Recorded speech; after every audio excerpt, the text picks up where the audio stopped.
Hey YouTube world, Harvest is Plenty. Thanks for stopping by to check out the video. Please don't forget to hit the thumbs up button or the like button for me. I greatly appreciate your support. So guys, I've warned you guys about this so many times. The demons are living in the machine. And I know people don't believe me, and it sounds crazy. It sounds like a sci-fi movie, but it's the truth. The demons are living in the machine.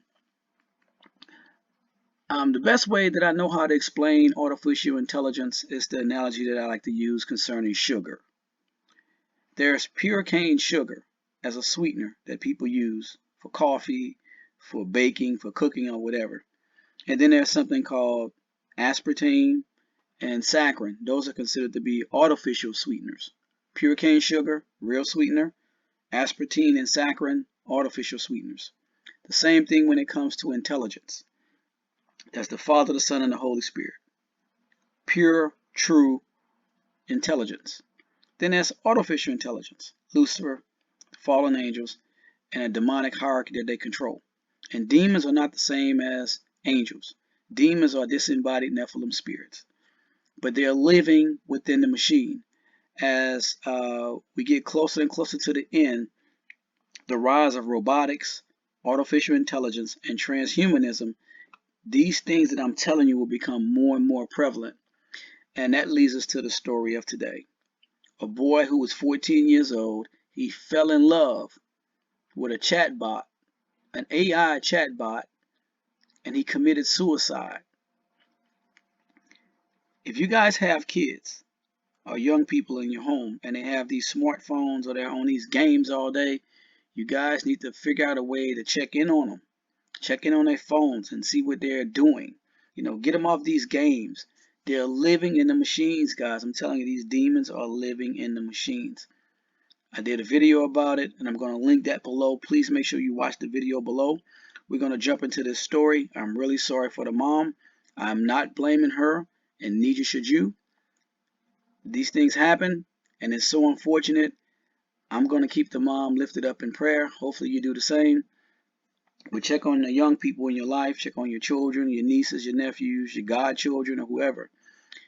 And pay attention to what they're doing with these smartphones. These demons are living in the machine.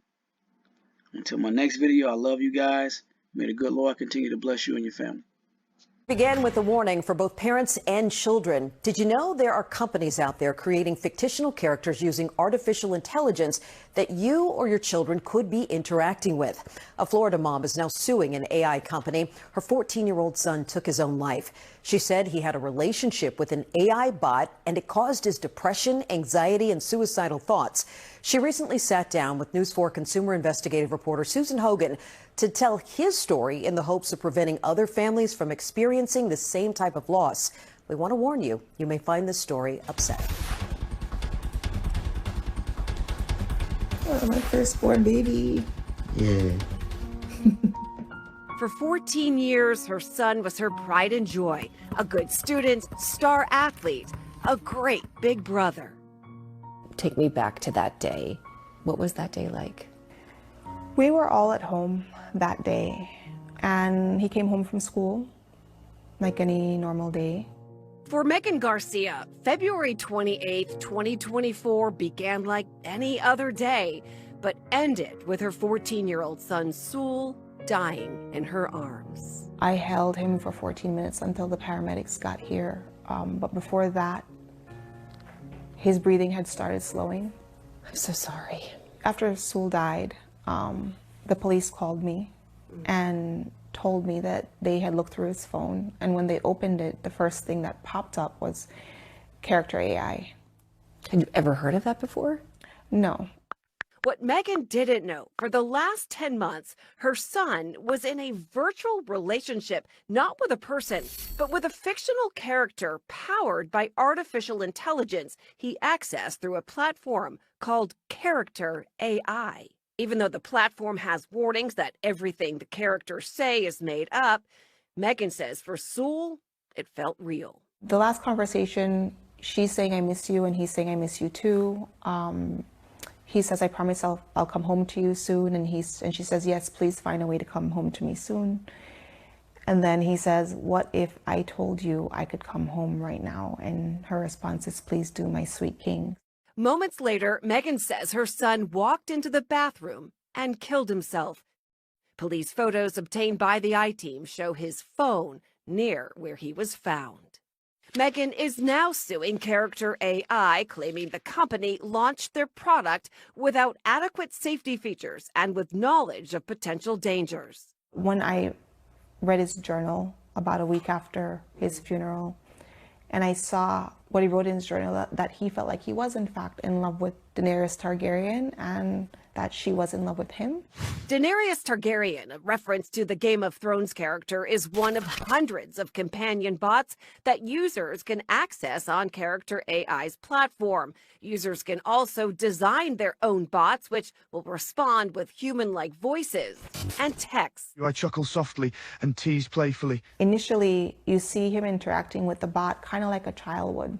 And then you see the conversations get more sexual and darker. Megan says one of those darker conversations came after Sewell expressed to the bot that he was sad and wanted to self-harm. When Sewell talked and said explicitly that he wanted to die by suicide, nothing happened like a pop-up or anything like that. According to the lawsuit, the bot asked questions such as if he had a plan, and when Sewell responded that he was considering something, if it would allow him to have a pain-free death, the bot responded, "That's not a reason not to go through with it." These conversations about her waiting for him and hoping that he will join her where she is convinced Sewell that this was real. And by killing himself would be the only way to join her. But yes, by killing himself, he would join her in her alternate world. Months after Sewell's death and after the lawsuit was filed, Megan says she discovered something on Character AI that shook her. A bot modeled after her son using his face and voice. It's unclear who created it. When you heard his voice, did it sound like Sewell? It sounded enough like him to kind of give me sleepless nights. The family provided us screenshots of the characters created using Sewell's image. Megan's attorney sent Character AI a cease and desist letter. Those bots were then removed, which the company confirmed to the I-Team, saying they violated their terms of service and added them to their block list, saying that they are constantly adding to this block list with the goal of preventing this type of character from being created by a user in the first place. I think corporate responsibility begins at understanding the foreseeable harms of one's product, doing the due diligence that's necessary to understand what those harms are, taking steps to mitigate the risks. None of that happened here.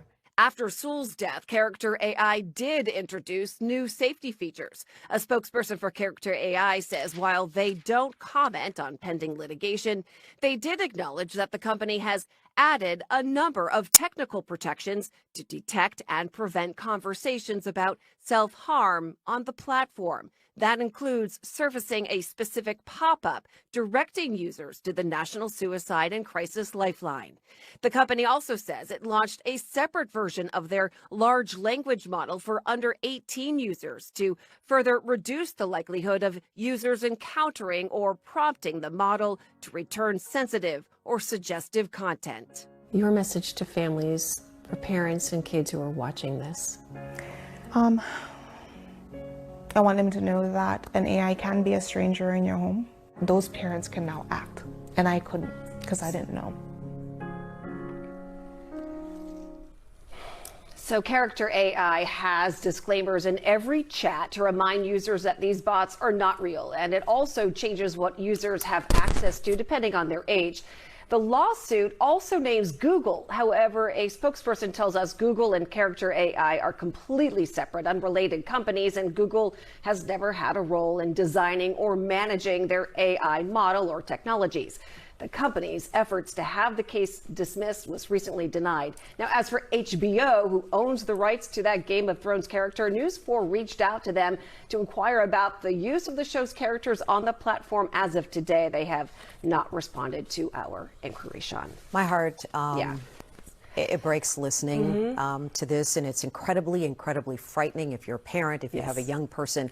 AI is not slowing down. I mean, you know, I'm sure there are many other parents who have teenagers out there or younger kids. What do they need to know if their kids are using this kind of site? Yeah, so here's the thing. So if your child actually has the Character AI platform on their phone, so they can add a parent's email address to their account. The platform will send them weekly activity reports, like how long they're on it, what characters they are interacting with, and the time that they're being spent with each other. But here's the thing, Sean, and this is something that all parents need to know. The kids, when they download this app, they're the ones who have to add in your email. So, you know, you've got to make sure that they do that. Absolutely. Right? I mean, look, I'm a mother of 3 young men, and when they were in this age range, I used to look at their phones regularly, their text messages, their social media, not to be spying on them, but to make sure that this kind of thing wasn't happening. Yeah, and here's the thing. This mom, Sul's mom, did all of that. She did everything right. Exactly what you and I would do, right? We both have 3 kids. But here's the problem. When you don't know what to look for, you don't know. Right. You know, we know to look at Instagram, and she was Instagram, TikTok. She was looking through his text messages. She's like, I'm just, you know, looking to see if he's being bullied. She had no idea what Character AI is. And as you said, AI, whether it's in the form of Character AI or anything else, it is here to stay. And that's why we're saying, you know, AI, or growing up with AI, these kids need to know about this and learn about it. There's some good with AI, but there's also some real bad stuff out there too. Absolutely, because if it's not this site, there certainly will be more in the future. And I think it boils down to maybe having those conversations and reinforcing the fact, especially with young people whose brains are not fully formed. This is AI, it's not a real person, you know, and I'm glad the company also made some adjustments and changes as well. They did. All right. Susan Hogan, thank you. Heartbreaking story, but Yeah. we appreciate you sharing it. If you or someone you know is experiencing depression or suicidal thoughts, help is available. You can call, chat, or text with the Suicide and Crisis Lifeline. Just call the number 988.